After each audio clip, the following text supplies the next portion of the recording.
Hello everyone, অনেক দিন পর তোমাদের সাথে আজকে একটা ব্লগ শেয়ার করছি। আসলে ফোনে তো অনেক ভিডিওই আছে, বাট এডিট করে ভয়েস ওভার দেওয়ার সময়টাই পাচ্ছি না।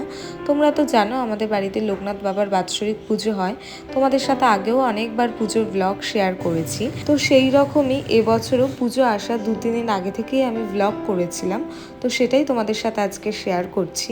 আজকে ব্রেকফাস্টে খেয়েছিলাম চিকেন টিক্কা স্যান্ডউইচ, যেটা খেতে ভীষণই ভালো হয়েছিল।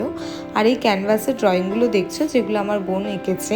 ওর ইচ্ছা স্টাডি রুমটাকে খুব সুন্দর করে সাজানো। আর এইদিকে চলে এসছে এসি সার্ভিস করতে। প্রত্যেক বছরই আমরা এসি সার্ভিস করাই। আর আমি এদিকে করছিলাম চিকেনটা ডিনারের জন্য। তারপর মা লেবুর রস দিল।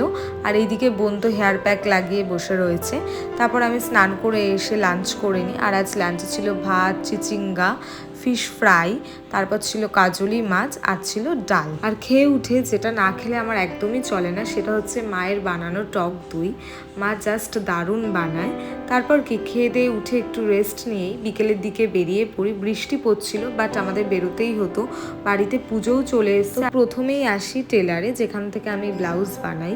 তো সেখানে ব্লাউজটা বানাতে দিয়েই আমার টুকটাক কিছু ড্রেসের ফিটিংস ছিল, তো সেগুলো করিয়ে নিলাম। আর তারপর আজকে যেই জন্য বেরিয়েছি সেটাও করে নিলাম। বেসিক্যালি ঠাকুরের একটা জিনিস বানাতে দিলাম। বানানো হয়ে গেলে তোমাদের সাথে অবশ্যই সেই জিনিসটা শেয়ার করব। তারপর মা আর আমি খেলাম ফুচকা। তারপর চলে আসি একটা ঘাগড়ার দোকানে। প্রত্যেক বছরের মতো এবছরও গুপুতের জন্য পছন্দ করে এক ঘাগড়া নিয়ে নিলাম। তারপর মায়ের কিছু কিচেনের ইউটেন্সিলস দরকার ছিল, সেই জিনিসগুলো নিয়ে এখন যাচ্ছি বাড়িতে যেতে যেতে আজকে অনেকটাই রাত হয়ে গিয়েছিল। বাড়িতে গিয়ে যেই কাজটা প্রথমেই করি, যা যা জিনিস কিনেছি সব কিছু বোনকে দেখানো। তারপর ফ্রেশ হয়ে রাতের ডিনারটাও করে নিই। তো এই ব্লগটাকে এখানেই এন্ড করছি। So by.